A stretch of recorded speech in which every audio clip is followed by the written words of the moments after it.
শুভ সকাল বন্ধুরা। আজকে যেহেতু বাহারের দিন, তো উঠতে অনেকটাই দেরি হয়ে গেছে, কারণ রাত্রে না ঘুমই পাচ্ছিল না। রাত্রে দুটো বেজে গিয়েছে, ঘুম আর পায় না। এত কষ্ট করে ঘুমিয়েছে রাত্রে 2টোর সময়। আমি নিজের মাথায় তেল দিয়েছি, মেয়ের মাথায় তেল দিয়েছি, তারপরে যাই আমরা ঘুমাইছি। ঘুমাইতে ঘুমাইতে আজকে 9টা বেজে গেছে উঠতে। আর এখন অবধি থেকে কোনো কাজই হয়নি, কাজ করব। আর সবচেয়ে বড় কথা, ভীষণ ঠান্ডা লাগছে রাত্রে। গরমের দিনে এখানে বিছানা এত রৌদ্র পড়ে, দুটো রুমে ভীষণ রৌদ্র পড়ে। আর ঠান্ডার দিনে সারা বাড়িটার মধ্যে একটুকু রৌদ্র পড়ে না। মনে হয় একটু রৌদ্রে বাইরে যেয়ে দেখে আসলাম রৌদ্র পড়ছে নাকি, না কোথাও রৌদ্র নেই।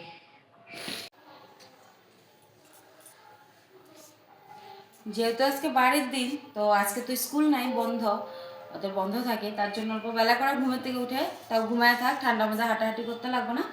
আর আমার তো কাজ ছিল, কালবেলা থেকে কাজ করতে পারিনি। আর আজকে সকালবেলা উঠে নিয়ে বাসন ধুলাম। এখন ঘর মুছবো। ঘরটা মুছা হলে পরে ছাদে কাপড় ধুবো। গরম জল বসাইছি, গরম জল দিয়ে কাপড় ভিজাবো। গরম জলটা মাত্রই বসাইলাম। চলো দেখতে থাকো আমি কি করি। তো কাপড় চুপড় ধুয়ে চান ধ্যান করে তো পূজা দিতে আসলাম। এখন পূজা দিব। তো আমার তো জায়গা একদমই ছোট, ওই ছোটো জায়গাতেই আমি ঠাকুর বসিয়েছি, কারণ আমার ভালো লাগে না পুজো না দিলে পরে। কেনবা আমি নিজেও জানি না, যে যদি একদিন পুজো দিতে পারি না আমার ভীষণ খারাপ লাগে। তো পুজো দিয়ে হলো, তো দেখতে থাকো। কি হয়েছে কি হয়েছে?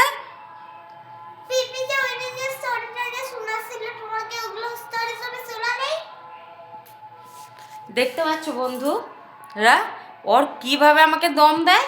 না জানি আমি ওর থেকে ছোট হয়ে গেছি, দিন যাচ্ছে আমি ওর থেকে ছোট হচ্ছে, ও আমাকে দম দেয়। ইমনই তো কাজ করেছো তুমি। কি কাজ করছি, কি কাজ করেছি বলো? বলছিল কি যে আমি কিন্তু কিছুই রাখিনি, ফোনটাকে কিন্তু আমি রাখিনি, পাপা রেখেছে। আমার উপর দিয়ে দুষ্কার দিছিলে তবে তুমি না জেনে পাপা যে আমার জিনিস ধরে না সেটা আমি ভালো করে জানি, কারণ ওই আমার জিনিস ধরে। তো আমি ওকে বলছি যে তুই আমার ফোনটা এইভাবে কেন রাখছিস, যদি পড়ে যায় ফেটে যায়। ও জিনিসটাকে জ্বালতে রাখবে, এগুলো না জেনে পরে কে বলে। আমি একদিন একটা স্টোরি শুনেছিলাম, মামা তখন ফোন দেখছিল, বেশি করছিল, তখন ভাবছিল জানেই নি কি স্টোরিটা, আমাকে এখন তুমি শুনলাই নেই, নিজেও শুনলাই স্টোরি, তার আমার এইভাবে ফোন দেখছিল। ফোন তো এভাবেই দেখে, ফোন কি ওইভাবে দেখে? যাই হোক, দেখছিলে কেন তখন তুমি শুনলে? আমি পারবো না, আমি ক্ষমা চাচ্ছি রে বাবা, আমি ক্ষমা চাচ্ছি। আমার ভুল হয়ে গেছে, আমার আমার আমার ক্ষমা করে দে। আমায় ক্ষমা করে দাও, আমি ভুল করছি, আমায় ক্ষমা করে দাও। ক্ষমা ছাড়া ছাড়া আর উপায় না, আমায় ক্ষমা করে দাও। ভালো হয়েছে, এলাম ক্ষমা করে দিয়ে। যাই হোক বন্ধুরা, তো সারাটা দিন আমাদের এইভাবে, আমরা দুজনেই থাকি সারাদিন। যেহেতু তোমাদের দাদাভাই সকালবেলা কাজে বেরিয়ে যায়, তারপরে থাকি আমরা দুজনে সারাটা দিন। ওই স্কুল থেকে এসে পড়ে, মানে রোজ দিন 11টার সময় এসে পড়ে। তারপরে আর আমাদের কোনো কাজ থাকে না, যেহেতু স্কুলে যাওয়ার পরে সব কাজ আমরা করে নিই। তারপরে আসার পরে আমরা দুজনে কী করি, খেলি দুলি, বই নিয়ে বসি। ওকে পড়ায় টড়ায় নিয়ে আমি রান্না করি, খাওয়া দাওয়া করি। মানে সারাটা দিন আমাদের এই দুজনের সাথে ঝগড়া করি, বা দুজনকে ছাড়া একদমই চলে না। ও যদি ঘুমিয়ে পড়ে আমার আর একেবারে ভালো লাগে না। বিকালবেলা যখন ও 3টার পরে ঘুমায় না, তখন আমার ঘরটা এত খালি খালি লাগে, মনে হয় না আমি কই রয়েছি। আর যেহেতু আমাদের কেউ নেই, সত্যি কথা বলতে তোমাদের দাদাভাইয়েরও কেউ নেই, আমারও কেউ নেই। তো আমরা যেহেতু,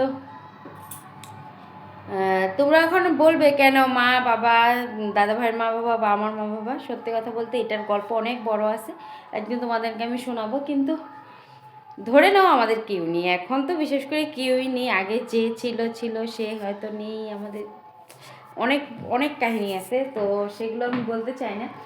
যাই হোক, দুজনে সারাটা দিন থাকি, অনেক কী করি। তো পূজা দিলাম, পূজা দেওয়ার পরে আমি তাড়াতাড়ি করে রুটি বানাইছি। জানি কিছু সকালবেলা খাওয়া হয়নি, আর রাত্রে আমরা কিছু খাইনি। অমনি আমরা গল্প করতে করতে যার যার মতো ঘুমিয়ে পড়ছি। তাড়াতাড়ি করে রুটি বানাইছি, ফ্রিজে মিষ্টি ছিল, মিষ্টি দিয়ে বাপ বেকিকে দিয়েছি, খেয়ে একজন চলে গেছে, একজনকে খাওয়াইছি। এখন আমি কি খাই, আমি আবার না চা দিয়ে রুটি খেতে ভালোবাসি, বাট মিষ্টি দিয়ে খেতে পারি না, কেন বা। যাই হোক, খাইনি। আমি কী করছি, কালকে ডিমের তরকারি ছিল একটুখানি, আজকে আমার স্যাটারডেটা একদম কষ্ট হয়ে গেলো ওই ডিমের তরকারিটাতে খেয়েছি।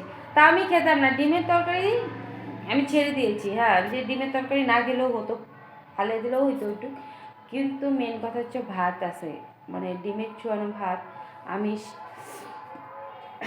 আর যেহেতু আমরা নিরামিষ খাই আজকের দিনটা, আমি ওই ভাতটুকু আমি ফালাতে চাচ্ছি না, কারণ আমি ভাতের মূল্য অনেক, ভাত আমাদের জন্য অনেক কষ্টকর। তো ভাতের জন্য অনেক কষ্ট পাইছি না, তার জন্য আমি ভাত ফালাতে পারবো না। আমি ভাতটা যেমনি করে হলেও খেয়ে নেবো। দুপুরবেলা সবজি বানাবো, যা বানাবো আমি খেয়ে নেবো। তো পনির বানাবো দুপুরবেলা, আর ভাবছি বাঁধাকপি ঘন্টা বানাবো, একটা বাঁধাকপি আছে, আর বাকি টমেটো চাটনি বানাবো। যেহেতু টমেটো আছে, টমেটোগুলো নষ্ট হয়ে যাবে, নাহলে আজকের দিনটা গেলে পেকে নষ্ট হয়ে যাবে, যেহেতু পেকে গেছে পুরো, হয়তো টমেটো বানাবো। তো আজকের মতো ভিডিও এতটুকুই রাখবো, আর বাড়াবো না ভিডিওটা। সো টাটা বাই বাই, তোমরা সবাই ভালো থেকো, সুস্থ থেকো। আমার ভিডিও ভালো লাগবে, তোমরা আমাকে অবশ্যই কমেন্ট করে জানাবে।